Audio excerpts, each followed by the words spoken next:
It's your boy Matthew Walker, aka Just Matt, and how y'all doing today, man? Hope y'all doing good, staying well, staying healthy, all that great stuff, man. Listen. Today we have King James.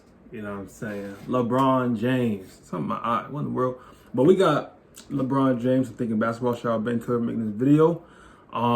Episode 13, man, and it is titled Detailed Analysis of LeBron James at his best, man. And honestly, I can't really pick a year when he was at his prime, because he's always in his prime. He's always in his prime, bro. I'll probably say the two best seasons he's had out of his whole career is, number one, his 2018 season when he went ballistic in the playoffs and, you know what I'm saying, hit the game winner on the Pacers, game winner on the Raptors, scored 51 points in game one against the Golden State Warriors before GR did what he did. And then obviously the second is, I would say, him, Miami Heat, 2012 to 2013 when he went ballistic against the Celtics, you know what I'm saying, in the conference finals. So yeah, those two seasons were, I think, was his best of his career. But he's still doing his thing. Like, he's still doing his thing, bro. 36 years old and he's still hooping, bro. Crazy.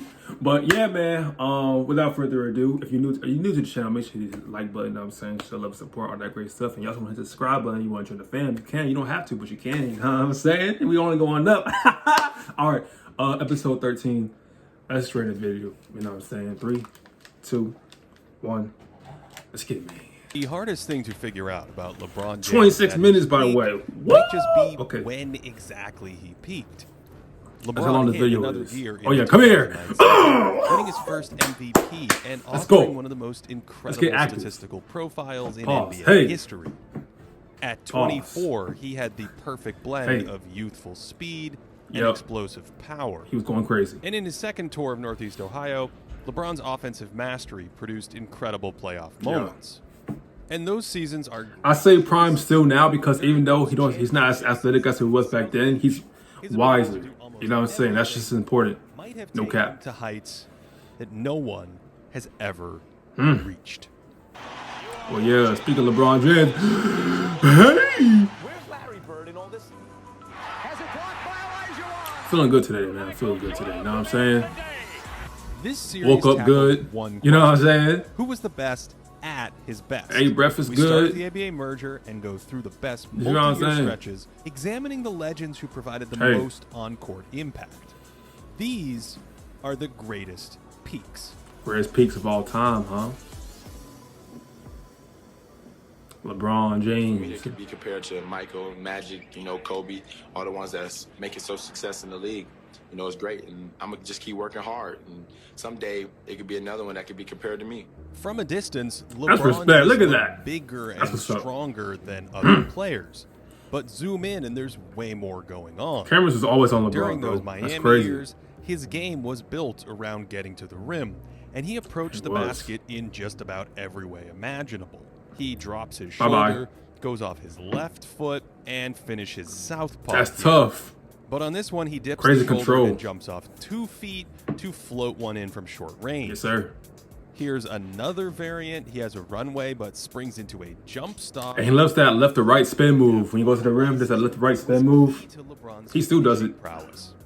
Of course, his size was a huge factor too, crossing back to the left. And notice how quickly the ball gets to about 10 feet, so he can release it away from those long Tim Duncan arms. Word. LeBron's mass was arguably more important than his length, able to plow through contact from defenders. Jimmy Butler gives LeBron a pretty healthy push here, and unlike lankier penetrators, it barely derailed the L train, and he still has the balance to explode for the stuff. Crazy. LeBron was probably the best ever at absorbing blows in midair while still powering up a good shot, which requires incredible body awareness. That's tough, bro. These reactions are automatic, subconscious movements. This contact little hezzy, a little hezzy. So he adjusts by pulling the ball back and arching it over the defender. This is unprecedented neurological wiring in such a giant explosive body. Here he has the I'm working on this stuff, by the way. I'm working to try to absorb content while I'm going for a lay. You know what I'm saying? That's tough for real. You have a soft touch in the rim too. No cap. A 275-pound body moving at high speeds packs quite a punch. Paul He a George freight goes train, bro. flying here, and He a again freight LeBron train. adjusts off his right leg and finishes with the left hand. He was a good And job getting yes, off balance. It was reported that James weighed in at 270-something pounds. Oh my during gosh. his seasons, slightly heavier than the 250 to 260 he supposedly played at in Cleveland a few years prior. Oh no. And that zapped some of his acceleration. Oh my gosh. In 2009, his first step was How much quicker, does Zion and weigh? his combination of speed and power were at That's video crazy. game level. Ugh. If we're submitting entries into the all-time highlight competition, this first MVP year is the version to Look at this. nominate. But that additional explosiveness was going ballistic, offset bro. by a weaker outside shot, a game that wasn't quite as refined, and somewhat paradoxically, he wasn't a definitively better finisher on his drives back then. This is because he developed so many ways to finish at the cup, from contorting reverses Tough. to little spin moves that finished with a soft push shot. LeBron was a master of tempo, of controlling speeds. Okay. Take this drive into dunking, where slowing Did your down N1 is the key to mixtape there, creating bro. space for a gentle And finish. one. Despite weighing Okay. more than Karl Malone, his I did not see agility that and play. Yeah, I said explosiveness left were and still right. guard-like. And with a screen, he was surgical, attacking the position of the second defender. He leads the wrong way here, so LeBron rejects the screen and explodes in a straight line. Oh my. Yet on this one, he feels the defender too far left, so he builds momentum going around the pick, and then he's an unstoppable freight train, and that is just bionic strength and Freight train, bro. I'm dexterity telling you, that bro. would make Isaac Asimov proud. Freight train, bro. Oh yeah. Choo choo, man. There were more subtle tricks too. I gotta eat, man. I gotta eat, Nose man. Duncan waits to commit to a shot, so he up fakes on an explosive jump stop before stepping through for the layup. All of this made LeBron one of the best finishers ever. Yeah. Among qualifying players, he has the highest field goal percentage season at the rim this He's century. extremely And since he efficient, bro. maintained comparable efficiency Extremely in the efficient. playoffs, there's a Zion great very efficient, argument too, at the rim. No these cap. are the Zion best Williamson. finishing seasons ever. I think he's the most efficient this These season. superpowers were only amplified in transition, where he could build ahead of steam and attack into open space. He just shed smaller players like Excuse the me. mosquitoes. This is the android upgrade of what we saw in episode 5 from Magic Johnson, out sprinting everyone and changing directions at high Look at speeds him. He while gone, completely bro. under control. Size and speed are one thing, Keeping but his LeBron's body ability upright, to too. decelerate, remain controlled, and flow into a move supercharged his fast break scoring. He could use those same half-court tools, change of tempo, varied jumping angles, and so on, only with a head of steam against backpedaling That's the right to love. defenses. Even with big men in the paint, LeBron could shift on the fly. He's angling toward the middle here, but then slides left for 2. And there is a cerebral component to many of these. He throws a head fake to freeze a defender, and he's unstoppable with all that space to attack. Bron did this stuff to great defenders too. Andre Iguodala's hips are facing left here, so LeBron goes right. Then Andre recovers, so he gives him an inside out for the full spin cycle. In real time, the whole thing is a blur, and it's free throws. That's IQ. It was basically impossible to slow down James in transition, running alongside him or recovering to the paint because of his width and change of direction. Here, the defender is basically even with him, but since he's so much smaller, he's essentially poster decoration. Jeez. In short, LeBron was the most devastating transition scorer the league had ever seen, and 2012 to 13 is the best 2-year stretch in Synergy's database, Yup. averaging an insane 1.4 points per possession in Look at him. transition on over 4 opportunities a game, numbers he nearly replicated to a T in the postseason. The totality of all this made LeBron one of the best scorers ever, with his playoff runs in Miami stacking up incredibly well against just about anybody in league history when adjusting for opponent quality. Another key to LeBron's scoring during these years was Back the up, back development of up. his post-game. These plays weren't nearly as deadly as his transition game or half-court Tough. drives, but adding some back-to-the-basket skills kept defenses honest and gave him another arrow in his quiver. He often caught it in the mid-post and went to work, backing down smaller wings, and with his size advantage and great balance, he could wheel into shots down low or bust out that spin move that he loved. Right. There's a Tim Duncan-esque use of the offhand to protect the ball against Kawhi Leonard. Heard you. We often think of great scorers as having pretty fadeaways or nasty go-to moves, but LeBron's physical dominance and fantastic feel carved out hyper-efficient shots, and he balanced the shots with a respectable outside game. This was a shift from his younger years, where he was near the bottom of the league in outside shooting percentages, but in Miami, he jumped above league average on his long-range shots. Behind a slightly smoother shooting motion, LeBron was more patient getting into his jumper, and as a result, he made about 42% of his long twos in Miami, a step up shot from the selection. 39% he made in his final 2 years in Cleveland. That's a tough shot. He also improved by more than 3 percentage points from downtown after making only 34% of his threes between 2009 and 2011. So, during these seasons, LeBron's outside shot rounded out his incredible scoring game, but that was only half of his offensive equation because his playmaking talents helped take him to another level. That's good. That's good pass. Go by too. Baby, we can go in. Oh yeah. You can't get through This is funny. training No in the cap. pool. You think Michael trained in the pool? No, I don't think so. Stop looking at my lemonade. Here I come. Cannonball. The most weirdest, funniest Because thing, bro. LeBron was This is so funny, weird. effective driving It's funny, to the weird. hoop, defenses would counter by packing the paint, forcing him to beat them with his jumper. Dallas did this to some degree in the 2011 finals, not overreacting to him as a shooter, and then loading up on his drives. Tyson Chandler spies James instead of worrying about the weak side, and so two big men are waiting for him in the paint. Right. When the Mavericks clogged these driving lanes like this, they were content with Yeah, man, this Chalmers is a disappointing run right here, beating man. them with outside shots. And I'm There saying was LeBron more didn't LeBron's execute. scoring drop-off in that series didn't than execute. just Dallas's defense.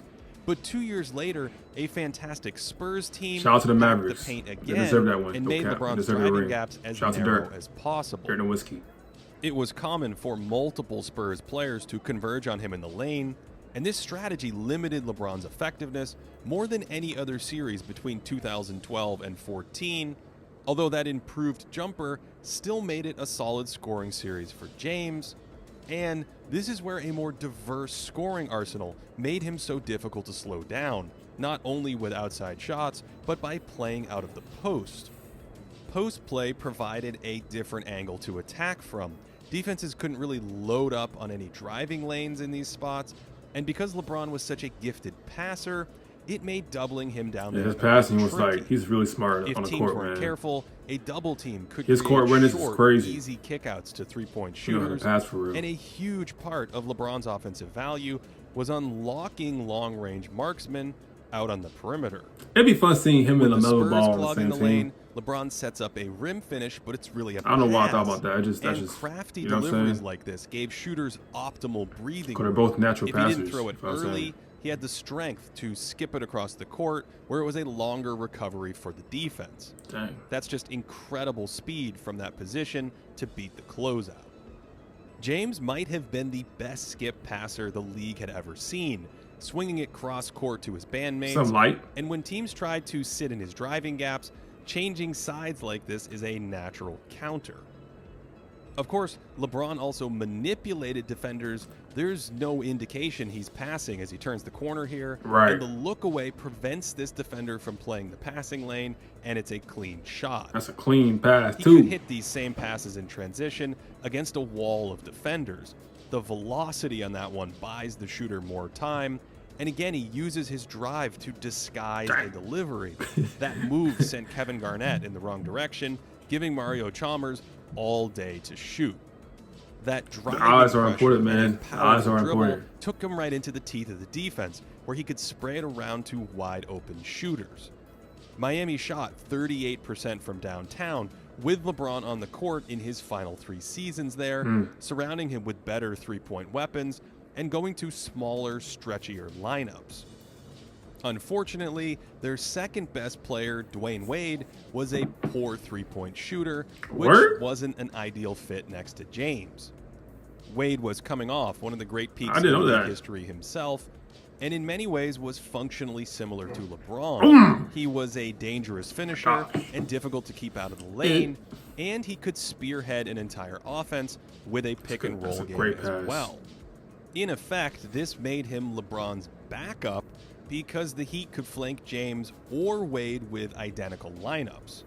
But since neither of them were really good spot-up shooters, on possessions initiated by Wade, LeBron was less valuable standing in the corner. I got you. A good shooter just ends up with a high percentage three there instead. Right. Even though Wade-centric possessions were perfectly effective, That's a Miami's Euro. best offense was LeBron ball, giving him the keys and letting him make the primary decisions. Miami actually excelled when James played without his sidekick, logging over 40 Word. games without Wade during these seasons at a 57-win pace. With Wade, they were only a touch better, reaching a 59-win pace, and most notably, the Heat's offensive efficiency was slightly better without Dwayne.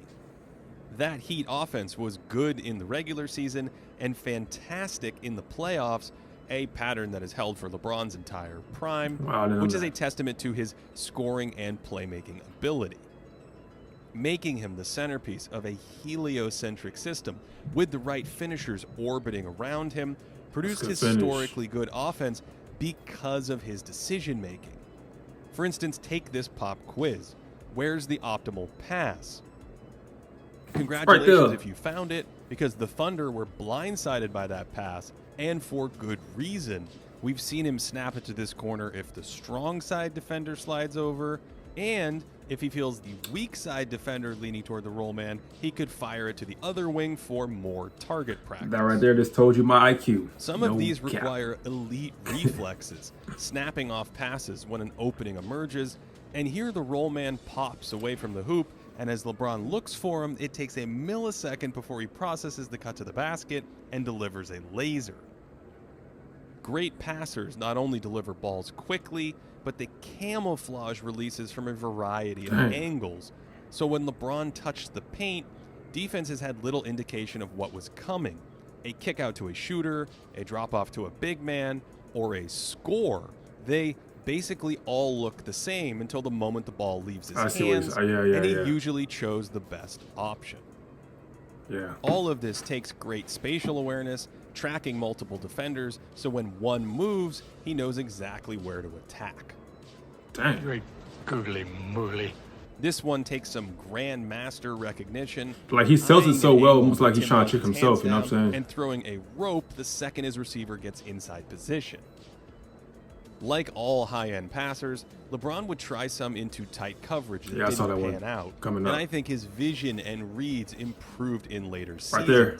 He almost never missed straightforward layups like this one, but he could overlook some slightly trickier hookups.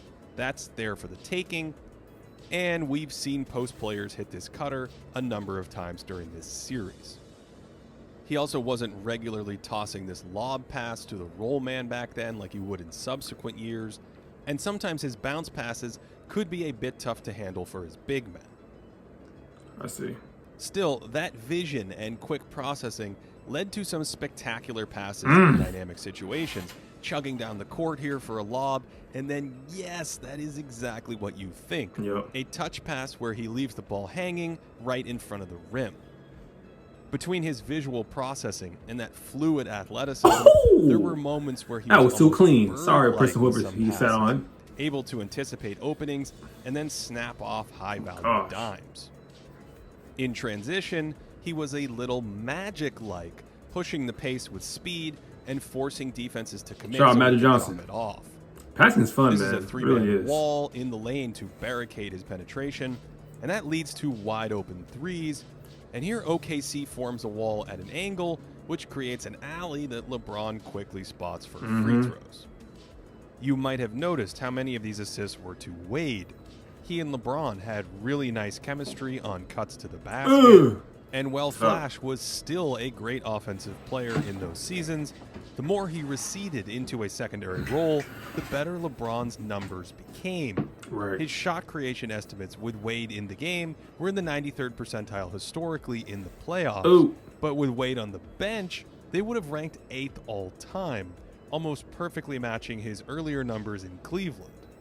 His free throw rates with Wade dipped to the 93rd percentile, but without him, they would have ranked 7th all time. Again, fairly close. I miss to D Wade in the his numbers NBA, as a bro. Cav. Oh my So, gosh. As a result, LeBron's scoring went to another stratosphere in those playoffs with his Slash brother on the bench, surpassing even Michael Jordan Oh my with what would be gosh. the best adjusted numbers in playoff history. That's not an entirely apples to apples comparison, but it's part of why the Heat offense was more efficient, playing a larger brand of LeBron ball. Good leg. So while LeBron was the centerpiece of an incredibly effective attack, Ooh, hey, that's a great all shot. of That's a his great shot. athleticism and computational power helped on the other end of the court, where he was a Ooh, key yeah. component in Miami's defense. Dang. Here we go, defense. During their 4-year run, the Heatles frequently attacked ball screens with a Bosh. second defender, which meant other defenders had to scramble behind the play as everyone recovered. And this blitzing of the pick and roll created a kind of frenetic approach on defense that required a ton of Yeah, coordinated LeBron's very smart on rotations defense too. and That was also a good. forced That was a lot of good turnovers. cross though. But Sometimes this He read scheme that. asked James to sprint across the court to a popping big man. This would be an impossible rotation if the Smart, screener bro. flared to the three-point line, but LeBron was so fast in a straight line that he could arrive when these passes did. He had great he had good awareness defense, of man. on-ball threats, sliding over to help early here, and choking off this pass, which leads to another turnover.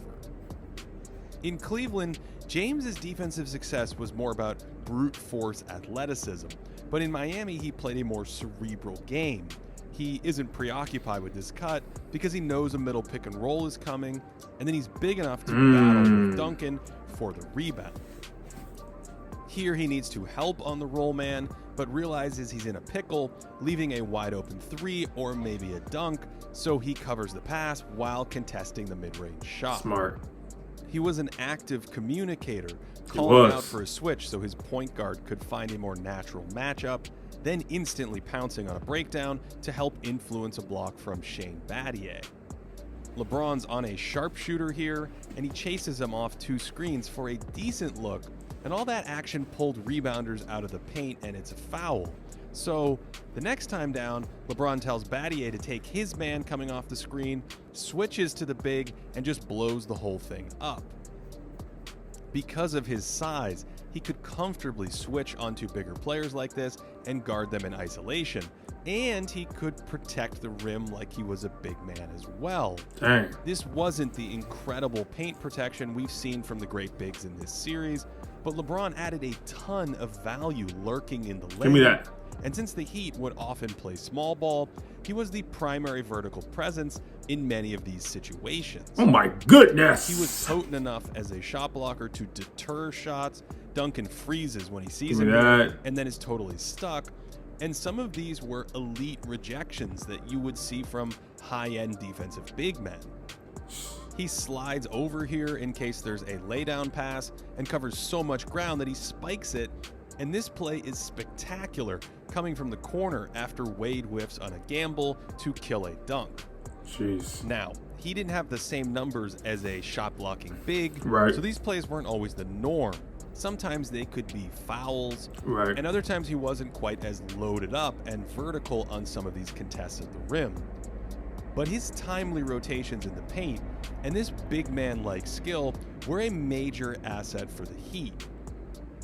There was a horizontal component to these rotations too.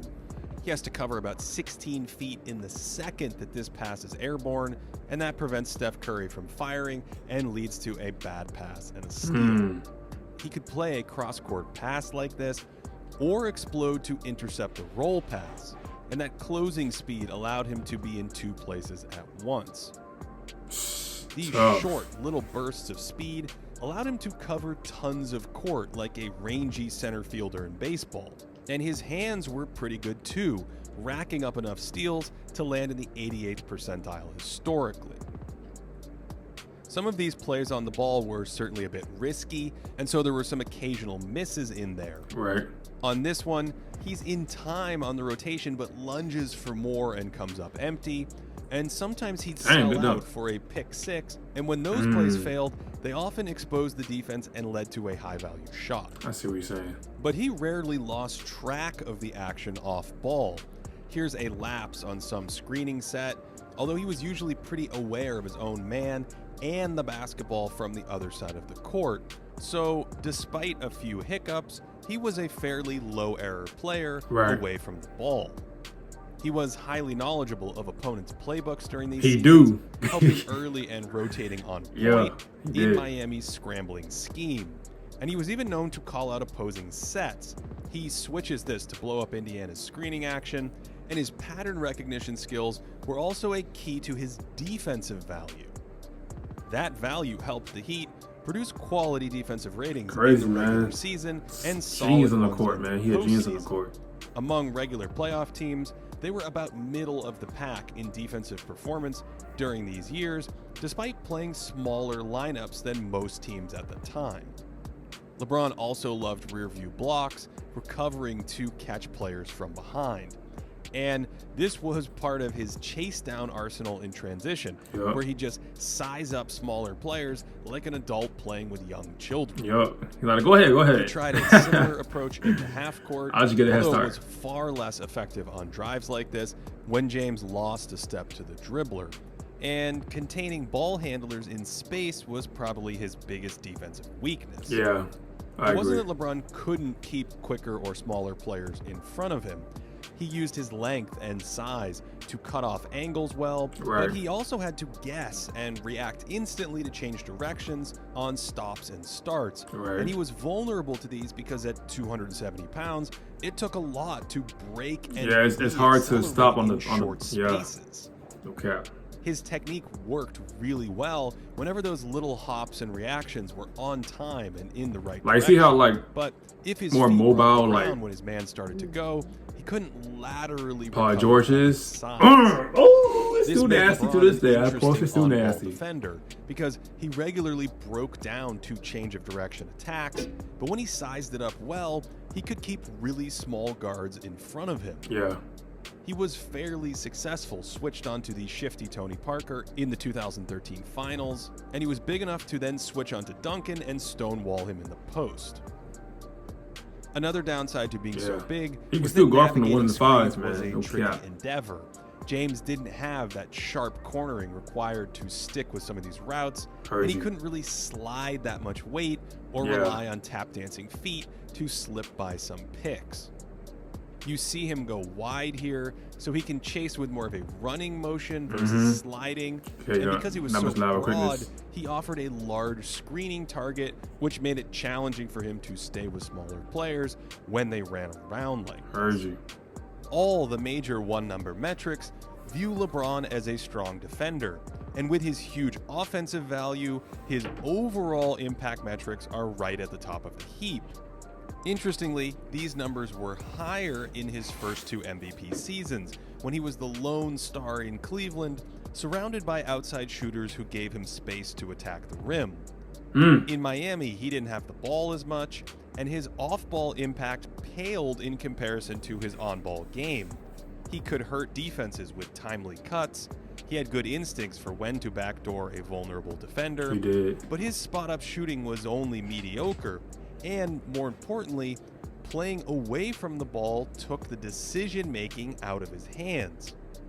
We've discussed scoring resiliency, but LeBron ball provided an overall resiliency that was difficult to scheme against because he could leverage his scoring and playmaking off of each other. He couldn't just plug into any offense and add the same value, but a well-constructed attack built around LeBron produced a championship-level offense. His high IQ, Swiss Army knife defense also made him one of the better perimeter defenders in league history, and that two-way impact probably made him the greatest floor raiser we've ever seen. So, given that he has a great One of the argument best all as a around top 10 players, scorer man. Only thing that's and top 10 a player. downfall is his free throws, man. It's easy No to cap. see His free throw why so many people percentage. consider LeBron James the greatest player of all time. Respect. Hey, man. Great video right here, bro. About LeBron James. Phenomenal intelligence on the court, bro. Like, his intelligence on defense is crazy. Like, not only does he know people's, like, playbooks and sets and stuff, but he also, like, research, like, and studies his opponent's shot percentages. So let's say if, I don't know, like, let's say if he's going against Danny Green, and you know that Danny Green's probably a 79% shooter in the right corner, but he's a 48% shooter on the left wing, left wing, then he's going to like tell his teammates like, hey, listen, like, don't let Danny, you know what I'm saying, be in the corner, but he's on the left wing, then we'll live with it. He researches and studies that stuff, bro. It's crazy for real. But yeah, man, great video. Shout out King James, you know what I'm saying? Tomorrow we got KD, Kevin Durant, and after that we'll have Stephen Curry. We'll be fully caught up to the basketball thinking series, man. So we coming closer and closer. I know he's not finished with the series, but we're gonna be caught up to it. But if you guys want to, you know what I'm saying, recommend any videos, it has to be lit videos though, you know what I'm saying, lit videos. You know what I'm saying? Nothing that'll get me sleepy. You feel what I'm saying? But yeah, man, if you do, comment down below in the comment section. And yeah, that's what we'll do for today. Hope y'all enjoyed. Make sure y'all stay well, stay healthy, stay blessed. Love you guys very much, man. Yeah, man. I'm out. Peace.